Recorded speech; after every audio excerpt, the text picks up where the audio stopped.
Pernah lihat secara langsung atau bahkan ngalamin sendiri tiba-tiba nggak dapat tunjangan lagi alias berhenti? Kenapa bisa gitu? Padahal kalau dilihat sekilas aja nih, itu masih aktif kayak biasanya. Faktor apa yang membuat ini terjadi? Menarik nih, mari kita bahas. Tunjangan dihentikan sementara, pasal 64 ayat 2.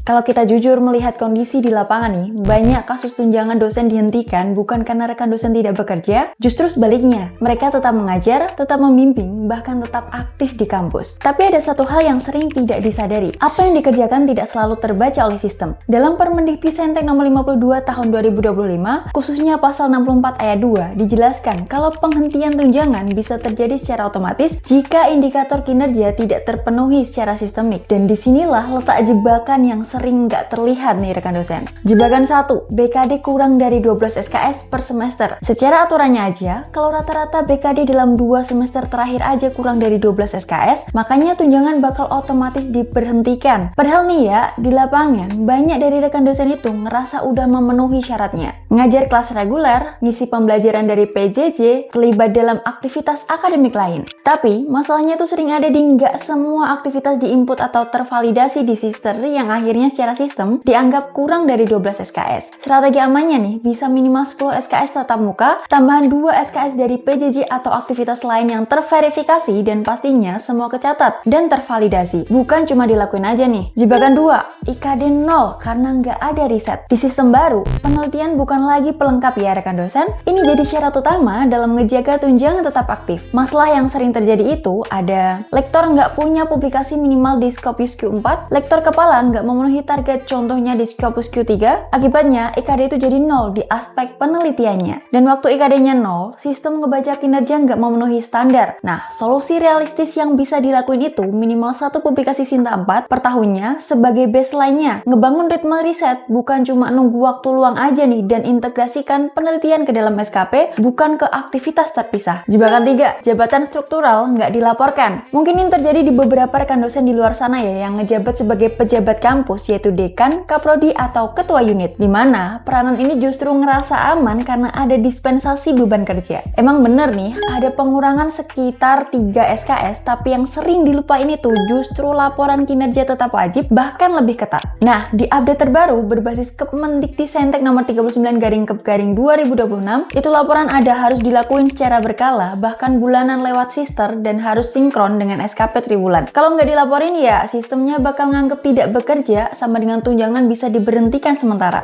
Tunjangan dihentikan permanen, pasal 64 ayat 3.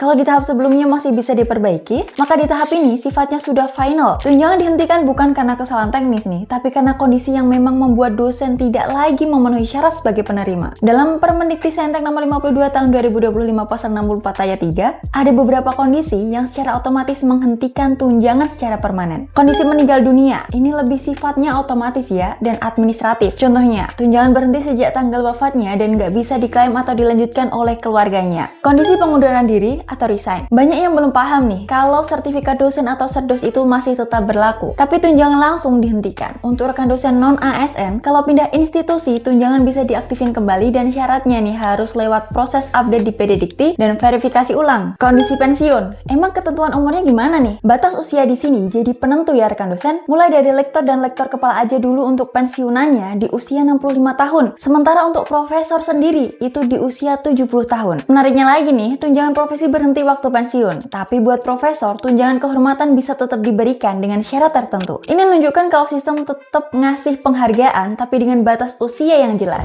Tunjangan dibatalkan total pasal 65. Ini nih level paling serius di antara dua penyebab tunjangan dari sertifikasi dosen yang diberhentikan. Bukan cuma dihentikan aja nih, tapi juga dibatalkan total kalau ini. Karena bukan hanya dihentikan, tapi dibatalkan sepenuhnya. Bahkan bisa berujung pada konsekuensi finansial dan administratif. Biasanya nih terjadi karena pelanggaran serius, bukan sekedar kelalaian. Sanksi dokumen palsu atau manipulasi. Contoh kasus yang sering muncul, itu ada ijazah tidak sah atau tidak terverifikasi. Terus ada manipulasi data di sister, ada plagiarisme tinggi dalam publikasi di atas ambang batas. Konsekuensinya tidak main-main nih rekan dosen. Mulai dari pengembalian tunjangan ke negara, bisa puluhan hingga ratusan juta rupiah, sampai masuk blacklist sistem akademik. Sanksi tidak eligible sejak awal. Artinya, sejak awal tuh sebenarnya nggak memenuhi syarat, tapi tetap lolos karena manipulasi atau kelalaian dari sistem. Contohnya aja tuh, ada proses cerdos nggak sah, misalnya gunain perwakilan waktu wawancara. Data kinerja nggak valid yang baru terdeteksi belakangan.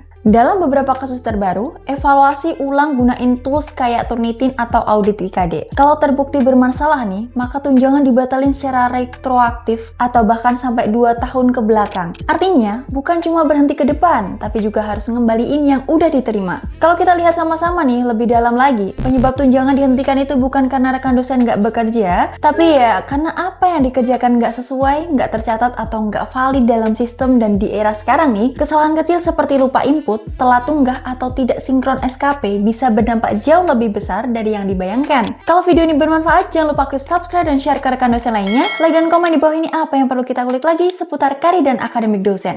Sampai jumpa di video selanjutnya.